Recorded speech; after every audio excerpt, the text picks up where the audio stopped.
Hello student, 12th standard exercise 1.1 ல third sum பார்த்தோம்னா f of alpha matrix கொடுத்திருக்காங்க so that prove that நாவே LHS RHS நமக்கு சேமா இருக்கணும் f of alpha whole inverse equal f of minus alpha a inverse நமக்கான formula இருக்கும் a inverse equal 1 divided by determinant a into adjoint a A inverse இருக்குன்னு எடுத்துல f of alpha whole inverse இருக்குது அப்ப 1 divided by determinant f of alpha into adjoint of f of alpha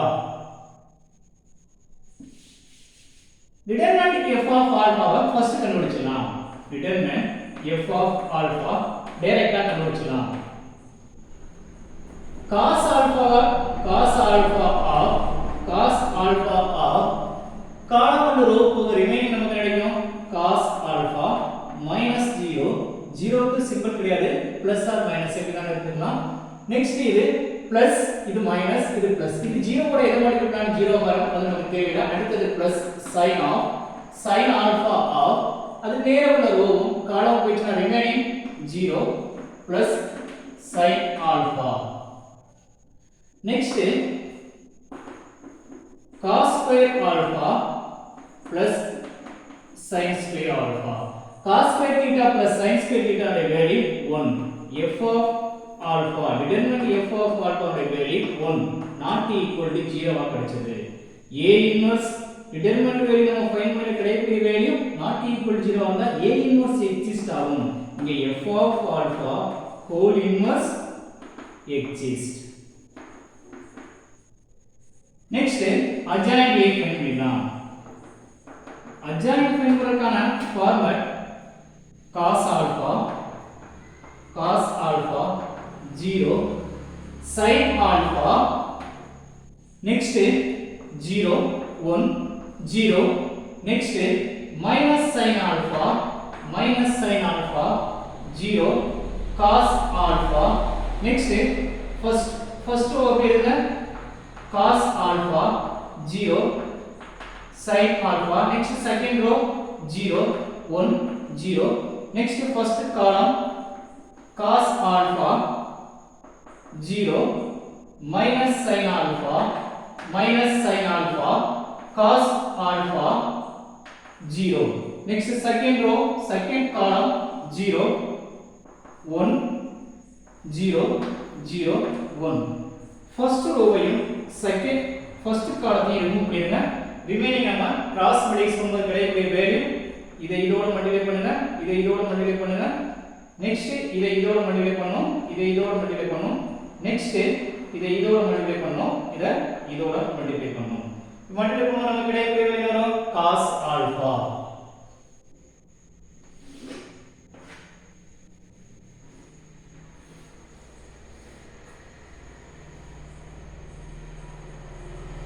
cos alpha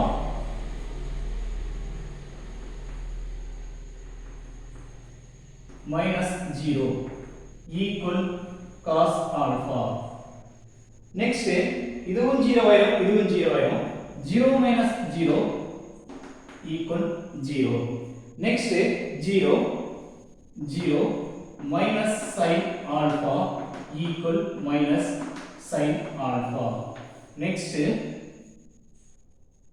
அடுத்தது இது 0 கூட multiply பண்ணனும் next இதை இதோட multiply பண்ணனும் மல்டிப்ளை பண்ணா நமக்கு கிடைக்கிற வேல்யூ 0 minus 0 உடைய வேல்யூ 0 ஆ மாறிடுது நெக்ஸ்ட் அடுத்தது cos alpha வச்சு cos alpha வை மல்டிப்ளை பண்ணுங்க sin alpha வையும் மல்டிப்ளை கிடைக்கிற value cos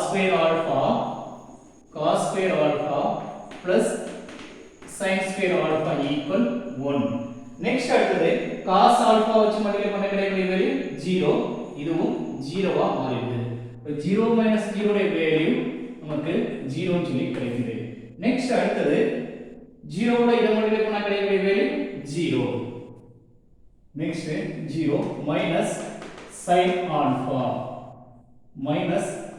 alpha equal minus sin alpha next minus sin alpha already formula ஒரு minus அப்ப இது plus sin alpha மாறும் இது plus sin alpha.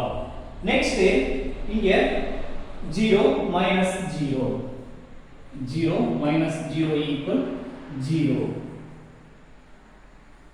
Next cos alpha minus 0 equal cos alpha. Next adjoint A நம்ம எழுதலாம். adjoint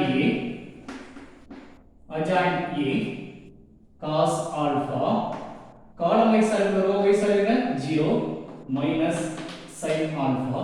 Next 0 1 0. Next sin alpha 0 cos alpha. இதுதான் நமக்கு தேவையான adjoint A. adjoint A.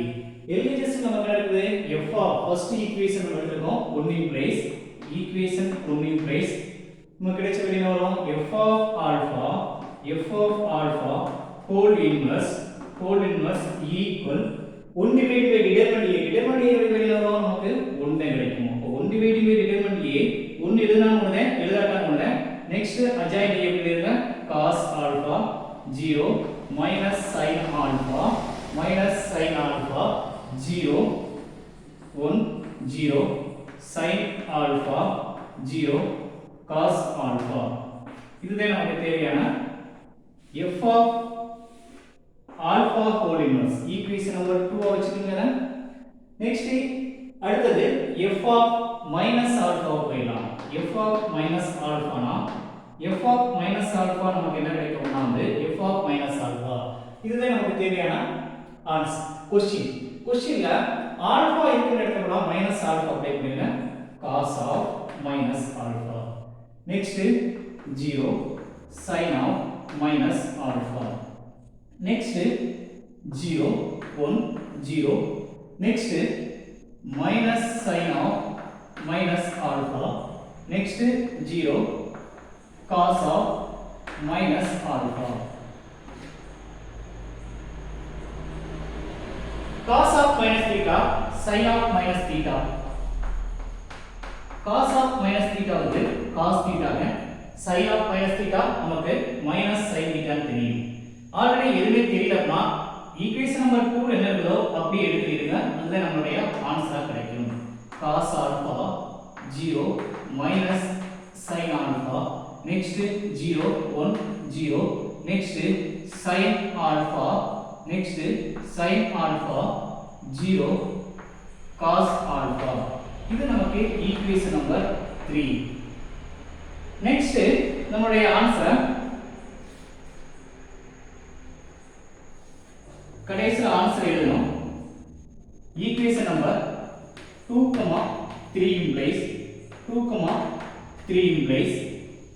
f of alpha whole inverse equal f of minus alpha. hence so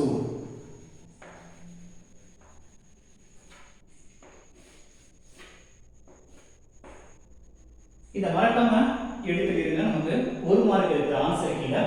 suppose இந்த model நமக்கு செய்யறது கொஞ்சம் கஷ்டமா இருந்ததுனா determinant of f of a எழுதிட்டு adjoint a இது எழுதாம ஷார்ட்கட் அடிக்கலாம். இதே क्वेश्चन உங்களுக்கு வந்துச்சு அப்படினா வந்து நீங்க எழுதலாம். எப்படி எழுதலாம் பாத்தீங்கன்னா வந்து இங்க என்ன இருக்குன்னா மைனஸ் sin alpha இருக்கு. இந்த மைனஸ் sin alpha-வை இத பிளஸ்ஸா மாத்திட்டு இத மட்டும் மைனஸா மாத்திடுங்க. நமக்கு டைரக்ட்டா adjoint a கிடைச்சிடும். டைரக்ட்டா நம்மளுடைய adjoint a கிடைச்சிடும். நெக்ஸ்ட் நமக்கு தேவையான f of alpha whole inverse கிடைச்சிடும்.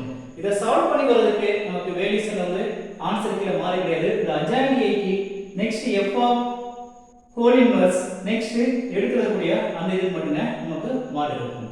Okay, thank you student. மறக்காம பாடி மேக்ஸ் சப்ஸ்கிரைப் பண்ணிக்கங்க.